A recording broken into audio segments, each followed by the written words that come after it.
माता सीता ने तो केवल एक ही पुत्र को जन्म दिया था, फिर लव और कुश दो कैसे हुए? एक बार की बात है, माता सीता कुछ लक्ष्य वाले जंगल में जा रही थी।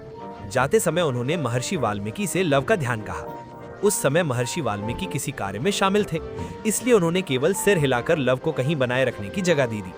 जब माता सीता जाने लगी तो उन्होंने देखा कि महर्षि अपने कार्य में पूरी तरह से लगे हुए हैं, इसलिए उन्होंने अपने साथ ले जाना ही समझा और उसे लेकर जंगल चले गए।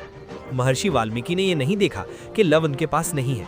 कुछ समय बाद जब महर्षि का ध्यान उनकी ओर गया तो वे वहां नहीं दिखे। ये देखकर वे भयभीत हो गए। उन्हें लगा कि कहीं किसी जंगली जानवर ने लव को उठाया तो नहीं लिया। उन्होंने देखा कि जब माता सीता वन से वापस लौटी तो वे क्या उत्तर गईं। इसी डर और सम्मान में वे व्याकुल हो उठे। महर्षि वाल्मीकि ने पास में कुशा घास और मंत्रों के उच्चारण के साथ एक बच्चे को प्रकट किया, जो देखने में बिल्कुल वैसा ही था जैसा कि लव था। कुछ देर बाद जब माता सीता वन में लौटी तो महर्षि ने देखा कि उनके हाथ में लव पहले से ही मौजूद है। ये देखकर वे आश्चर्यचकित रह गए।